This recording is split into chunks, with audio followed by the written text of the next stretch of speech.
Lieutenant general retired Faiz Hamid को बाज़ाब्ता charge sheet कर दिया गया। ISPR के मुताबिक lieutenant general retired Faiz Hamid पर लगे चार्जेस में सियासी सरगर्मियों में मुलव्विस होना, ऑफिशियल सीक्रेट एक्ट की खिलाफ वर्जी करते हुए रियासती तहफ़्फ़ुज़ और मुफादात को नुकसान पहुँचाना, इख्तियारात और सरकारी वसाइल का गलत इस्तेमाल और अफराद को नाजायज़ नुकसान पहुँचाना शामिल है।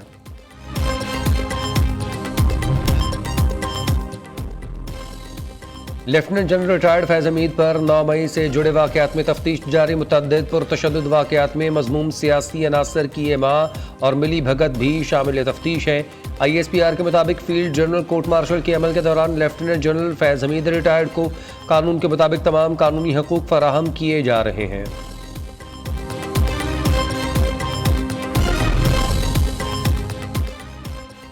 ये चार्जशीट फैज़ हमीद और बानी PTI के गठजोड़ पर है। सियासी रहनुमाओं का रद्द-ए-अमल।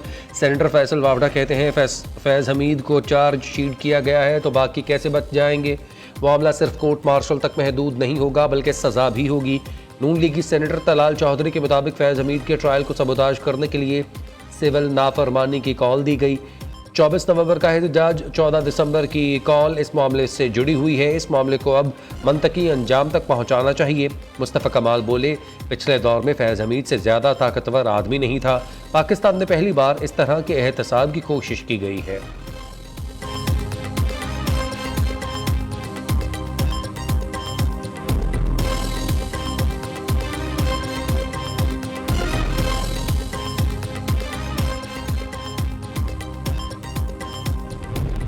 से फिर एक कॉल देने की कोशिश की गई जिसको उन्होंने कहा कि सिविल डिसोबीडियंस, इससे बड़ी पाकिस्तान के साथ दुश्मनी और क्या हो सकती है।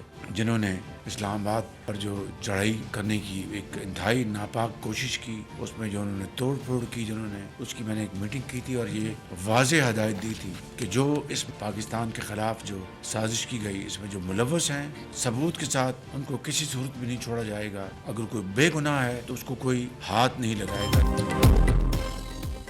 सिविल नाफरमानी की कॉल देना पाकिस्तान से बड़ी दुश्मनी है। इस्लामाबाद पर चढ़ाई करने वाले जत्थे में से किसी को नहीं छोड़ेंगे। कोई कसूरवार बच नहीं सकेगा। किसी बेगुनाह से ज़्यादती नहीं होगी। तरक्की और खुशहाली के लिए सियासी इस्तेहकाम नागुज़ीर है। इस्लामाबाद पर चढ़ाई की नापाक कोशिश की गई, कानून को हाथ में लिया गया। वज़ीर-ए-आज़म शहबाज शरीफ का काबीना इजलास में इज़हार ख्याल कहा, शाम में फंसे हुए पाकिस्तानियों के लिए फ़िक्रमंद हैं। लेबनानी वज़ीर-ए-आज़म ने पाकिस्तानियों के इनखला में हर मुमकिन ताउन का यकीन दिलाया है। पाकिस्तानी ज़ायरीन की बाहिफाजत वापसी के लिए वज़ारत ख़ारजा मुतहरिक है।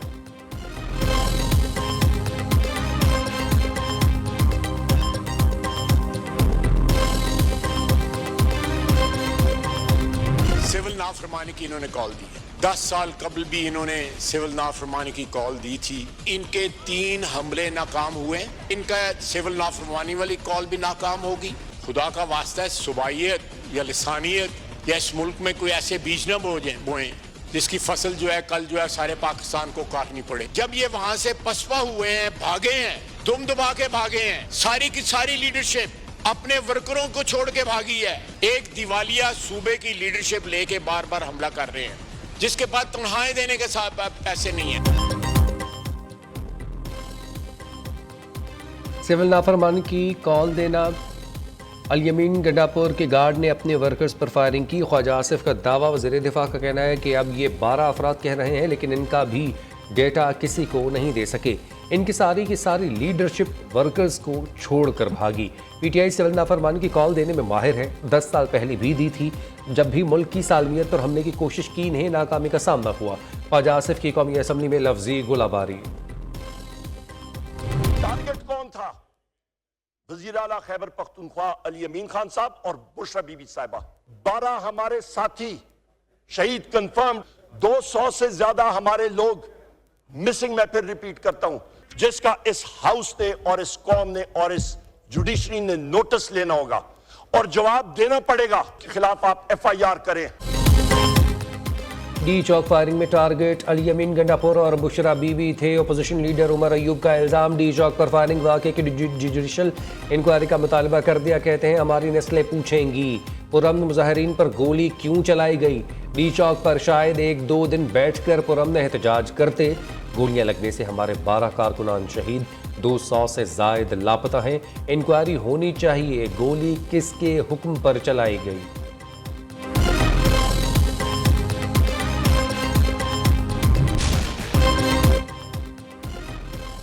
अमन दुश्मनों के खिलाफ सिक्योरिटी इदारे सरगर्म में अमन सिक्योरिटी फोर्सेस की जोब के इलाके संबाजा में इंटेलिजेंस बेस्ड कार्रवाई, 15 खवारिज हलाक, असलहा, गोला बारूद और धमाका खेज मवाद बरामद।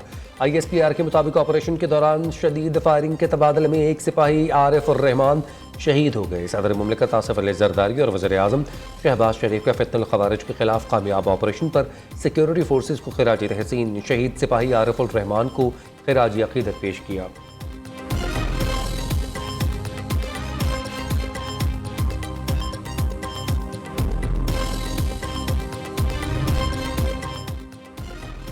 काबीना से 8 IPPs के साथ सेटलमेंट माहिदे मंजूर, कौमी खजाने को 238 अरब रुपए फ़ायदा होगा। वज़ीर आज़म शहबाज शरीफ कहते हैं IPPs से माहिदों के बाद आम सार्फिन के लिए बिजली की कीमत में कमी होगी। हुकूमत आम आदमी के लिए बिजली की कीमतों में कमी के हर मुमकिन इक़दाम कर रही है। नेपरा रिपोर्ट के मुताबिक एक साल में बिजली कंपनीज ने कौमी खजाने को 661 अरब का नुकसान पहुँचाया। माली साल 2023-24 में बिजली तरसीली नकाइस के बायस सार्फिन सस्ते प्लांट्स की बिजली हासिल करने से महरूम रहे। शदीद तलब के दौरान सस्ते पावर प्लांट्स ना चलाए जा सके।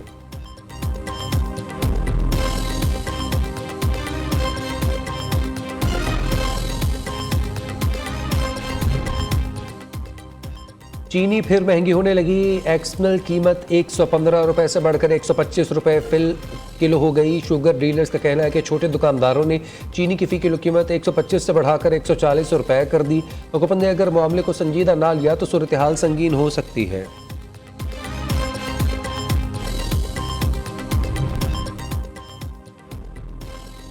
FBR नोटिफिकेशन वापस, बैरून मुल्क से आने वालों को एक से जायद मोबाइल लाने की इजाज़त मिल गई। चेयरमैन FBR ने $1200 से जायद की कमर्शियल अशिया पर पाबंदी की तजवीज़ वापस लेने की भी हिदायत कर दी। 9 मई की जुडिशल इंक्वायरी का मुतालबा, सुप्रीम कोर्ट ने बानी पीटीआई की दरख्वास्त मंजूर कर दी। वकील हामिद खान ने दलाइल दिए, पता तो करा लें कि 9 मई को हुआ क्या था। जस्टिस मोहम्मद अली मजहर ने कहा कि फौज तो आर्टिकल 245 के तहत तलब होती है, अगर आप इसे मार्शल लॉ कहते हैं तो फिर आर्टिकल 245 को भी चैलेंज करें। जस्टिस मुसर्रत हिलाली ने रिमार्क्स दिए, अगर कमीशन बन भी गया तो सिर्फ जिम्मेदारी ही फिक्स करेगा, जुडिशल कमीशन रिपोर्ट को फौजदारी मुकदमात पर असर नहीं कर पाएगा। दूसरी जानिब सुप्रीम कोर्ट के आईनी बेंच ने बानी पीटीआई को खैबर पख्तूनख्वा जेल मुंतकिल करने की नाकाबिल समाअत करार देकर खारिज कर दी। अदालत ने दरख्वास्त गुजार अब्दुल क़य्यूम खान पर 20,000 रुपये जुर्माना आयद कर दिया।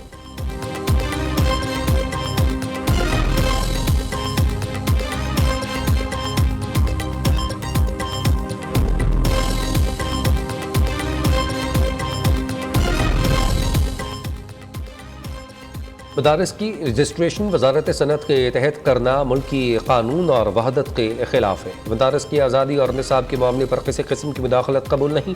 मौलाना फजल रहमान अलग कानून साजी चाहते हैं तो ये हुकूमत और उनका मसला है, हम तलखियाँ नहीं चाहते। मामला फ़ाहम तहफ़ीम से हल होना चाहिए। चेयरमैन पाकिस्तान उलमा कौंसिल हाफिज़ ताहिर अशरफी का वीडियो बयान।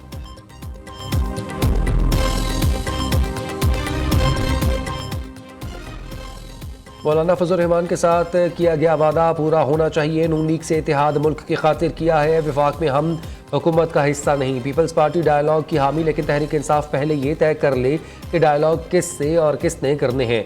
वज़ीर आला सिंध की लाहौर में न्यूज़ कॉन्फ्रेंस, मुराद अली शाह की गवर्नर पंजाब सरदार सलीम हैदर और पीपल्स पार्टी पंजाब के रहनुमाओं से मुलाकात।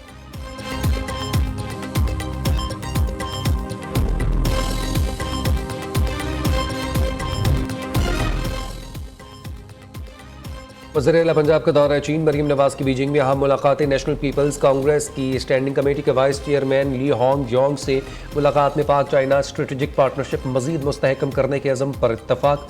चीन और सूबे पंजाब का माहौलियाती बेहतरी, बायोडाइवर्सिटी, स्मोक के खात्मे, जंगली हयात और शजरकारी के तहफ़्फ़ुज़ और फ़रोग़ के लिए काम करने का फैसला। बीजिंग पंजाब क्लीन एयर मुश्तरका वर्किंग ग्रुप बनाने का बड़ा फैसला।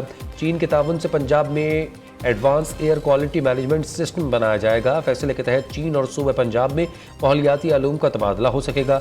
मरीम नवाज ने कहा, पाक चीन ताल्लुकात के फ़रोग़ में कम्युनिस्ट पार्टी ऑफ चाइना का किरदार कलीदी हैसियत रखता है।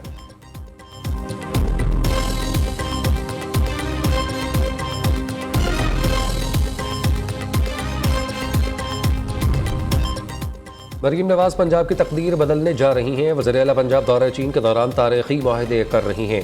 वज़ीर इत्तलात पंजाब अज़्म बुखारी कहते हैं जिन्होंने इनकलाब लाना था वो अब आपस में गुत्थम गुत्था हो रहे हैं। नंद भावज की लड़ाई ने फितना पार्टी के 5 ग्रुप बना दिए हैं। कौम की मदद से हर फितने को कुचल दिया जाएगा।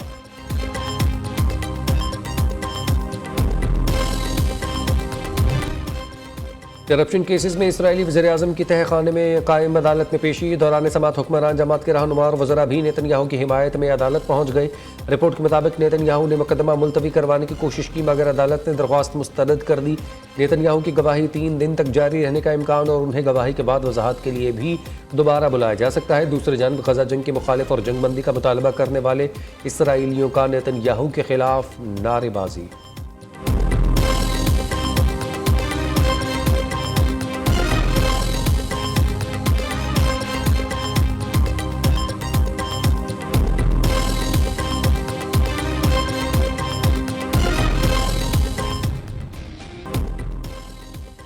चैंपियंस ट्रॉफी का ऊंट किस करवट बैठेगा, फैसला आज होने का इम्कान। भारत की पाकिस्तान न आने की पॉलिसी पर पीसीबी का सख्त मौक़िफ़। आईसीसी ने फ्यूजन फार्मूले पर तहरीरी यकीन दहानी का मुतालबा कर दिया।